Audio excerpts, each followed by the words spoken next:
जय जोहार, नमस्कार। छत्तीसगढ़िया चैनल देख रहे हैं आप। छत्तीसगढ़ की तमाम सभी बड़ी महत्वपूर्ण काम की खबरों की शुरुआत करते हैं आज की पहली बड़ी खबर के साथ।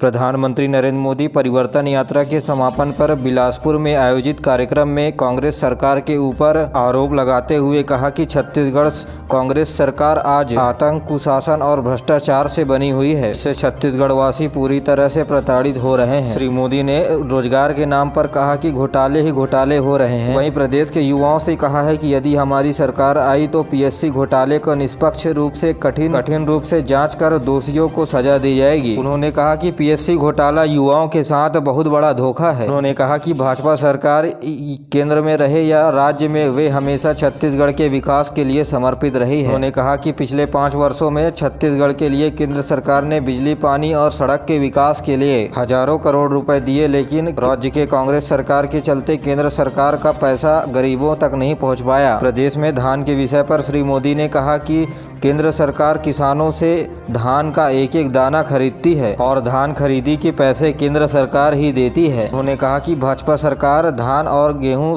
उगाने वाले किसानों के प्रति हमेशा समर्पित रही है। तो वहीं श्री मोदी ने आवास के मामले पर कहा कि देश में भाजपा की सरकार आती है तो पहली कैबिनेट बैठक में सभी गरीब परिवारों को यहां आवास बनाने की फैसले पर मुहर लगाई जाएगी। इस सभा में भारतीय जनता पार्टी के राष्ट्रीय उपाध्यक्ष पूर्व मुख्यमंत्री डॉक्टर रमन सिंह और सरोज पांडे, नेता प्रतिपक्ष नारायण चंदेल और प्रदेश अध्यक्ष अरुण साव भी मौजूद रहे। यह परिवर्तन महासभा का आयोजन भारतीय जनता पार्टी के द्वारा बीते 12 सितंबर और 15 सितंबर को परिवर्तन यात्रा के समापन दिवस के अवसर पर आयोजित किया गया था। इन दोनों परिवर्तन यात्रा ने प्रदेश में 3000 किलोमीटर का यात्रा कर 87 विधानसभा क्षेत्रों में भ्रमण किया। प्रदेश कांग्रेस कमेटी राष्ट्रपिता महात्मा गांधी के जन्म दिवस के अवसर पर 2 अक्टूबर को पूरे प्रदेश में भरोसा यात्रा निकालेगी। इस यात्रा के माध्यम से पार्टी के सभी कार्यकर्ता 90 विधानसभा क्षेत्रों में पहुंचकर सरकार की योजनाओं के बारे में जानकारी देंगे। यात्रा के दौरान नुक्कड़ सभा और जनसभा का भी आयोजन किया जाएगा। मुख्यमंत्री भूपेश बघेल राजनांदगांव में इस यात्रा का नेतृत्व करेंगे। वहीं टीएस सिंहदेव अंबिकापुर और रायगढ़ में, प्रदेश अध्यक्ष दीपक बैज बस्तर में, वहीं गृह मंत्री ताम्रध्वज साहू दुर्ग और बिलासपुर में, वहीं चरणदास महंत कोरबा और जांजगीर चांपा में, वहीं मंत्री शिव कुमार डहरिया रायपुर और महासमुंद में इस यात्रा का नेतृत्व करेंगे। छत्तीसगढ़ के गरियाबंद के बेटे ने दी शहादत। पूरे गरियाबंद जिले ने अपने बेटे को दी अंतिम सलामी। शहीद राजेश ध्रुव अमर रहे के नारे लगाए गए। यहाँ जिले के रवेली गांव का नज़ारा आज बिल्कुल ही अलग था। गांव के चारों ओर बस एक ही आवाज़ थी, शहीद राजेश ध्रुव अमर रहे। जी हाँ, झारखंड में हुए सिंहभूम जिले के चासाबाई में एंटी नक्सल ऑपरेशन के दौरान आईडी ब्लास्ट में शहीद राजेश ध्रुव का पार्थिव शरीर कल जैसे ही उनके गृह ग्राम रवेली पहुंचा, उन्हें अंतिम विदाई देने के लिए लोगों का जमावड़ा देखने को मिला। छत्तीसगढ़ प्रदेश कांग्रेस कमेटी के द्वारा आज स्क्रीनिंग कमेटी की बैठक होने वाली है। इस दौरान सुझाव गए विधायकों के नाम, काम और बात और व्यवहार तथा विधानसभा में उनकी स्थिति के बारे में स्क्रीनिंग की जाएगी। इस कमेटी की बैठक राजीव भवन में शाम 4 बजे होगी। आगामी विधानसभा चुनाव में दावेदार प्रत्याशियों के नामों के स्क्रीनिंग की जाएगी। प्रदेश समेत पूरे देश में केंद्रीय बैंक आरबीआई ने 2000 रुपये के नोट बदलने की डेडलाइन बढ़ाकर 7 अक्टूबर यानी अगले शनिवार तक कर दिया है। यदि आपके पास 2000 रुपये के नोट है और आप नहीं बदला पाए हैं तो आने वाले शनिवार तक आपको समय दिया गया है। वहीं इस बात की जानकारी प्रेस रिलीज कर आरबीआई ने दी है। यदि आपको 2000 रुपये के नोट बदलवाने हैं तो 7 अक्टूबर तक आपके पास समय है। उसके बाद यह नोट देश के किसी भी कोने पर नहीं चलेगी।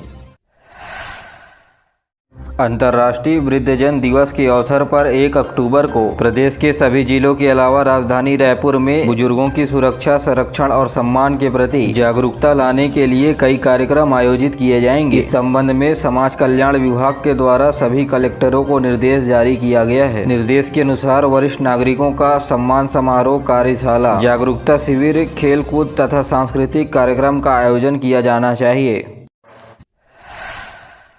2 दिनों के बाद प्रधानमंत्री नरेंद्र मोदी फिर से छत्तीसगढ़ आ रहे हैं। सभा को संबोधित करते हुए चुनावी माहौल में कार्यकर्ताओं के बीच भरेंगे जोश। जी हां, 3 अक्टूबर को फिर से पीएम मोदी छत्तीसगढ़ के जगदलपुर के ऐतिहासिक लाल बाग के मैदान में चुनावी सभा को संबोधित करेंगे। प्रधानमंत्री के प्रवास को लेकर भाजपा में जोर शोर से तैयारियां शुरू हो गई है। इसके अलावा सर्व आदिवासी समाज ने 3 अक्टूबर को ही नगरनार NMDC प्लांट का निजीकरण का विरोध करने के लिए बस्तर बंद का आह्वान किया है। तो वहीं नगरनार इस्पात संयंत्र का भी उद्घाटन प्रधानमंत्री नरेंद्र मोदी के द्वारा किया जा सकता है। तो वहीं जगदलपुर में भी लाखों की संख्या में भीड़ जुटाने का टारगेट रखा गया है।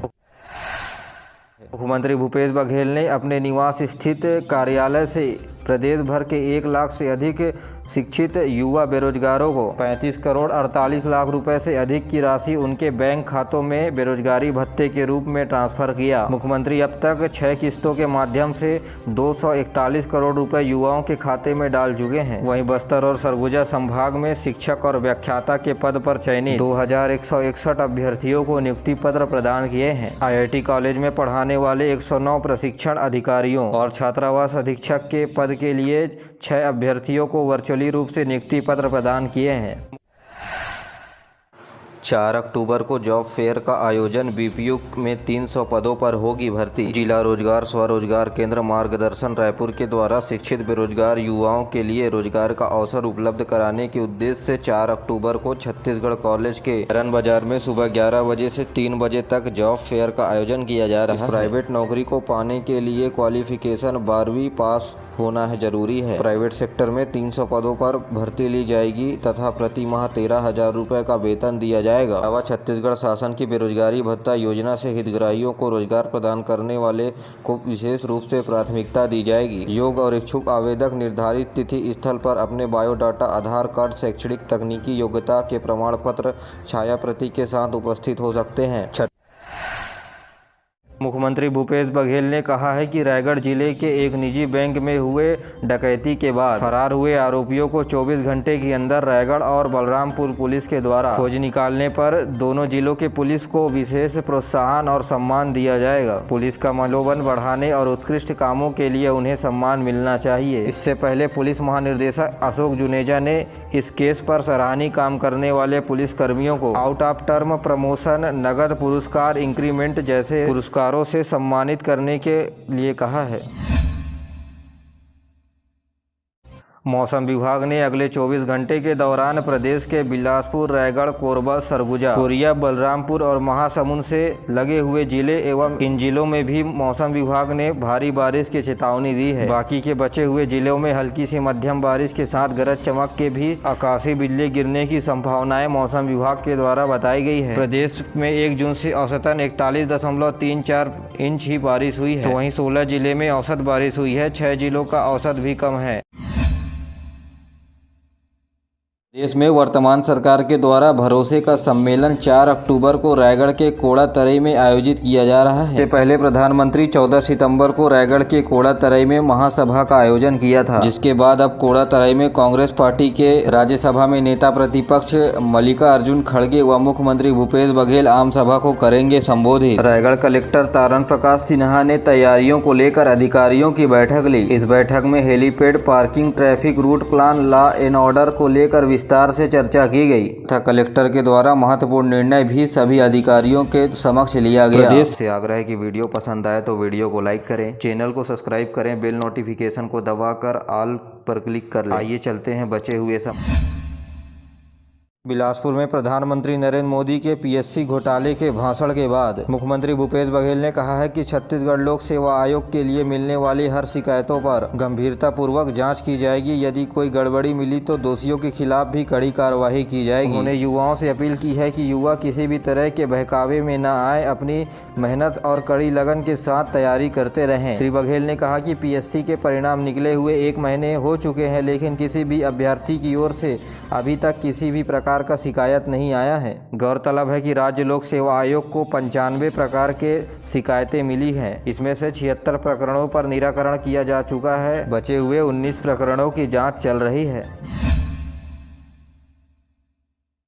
डायरिया से प्रभावित जांजगीर चांपा जिले के किरारी गांव में स्वास्थ्य विभाग की टीम जांच के लिए शिविर लगाया है। शिविर में 3 डॉक्टरों समेत 13 कर्मचारियों की ड्यूटी लगाई गई है, जहां 10 मरीज पीड़ित हैं, जिसमें से 2 मरीज का इलाज बिलासपुर में और 1 मरीज का इलाज जांजगीर में चल रहा है, जबकि अन्य मरीजों को अकलतरा के अलग अलग वार्डों में भर्ती कराया गया है। इस बीच दूषित पानी के मामले में 6 हैंडपंप को सील कर दिया गया है। गौरतलब है कि किरारी गाँव में डायरिया से 22 लोग पीड़ित थे। इनमें से एक महिला की मौत डायरिया से हो चुकी है।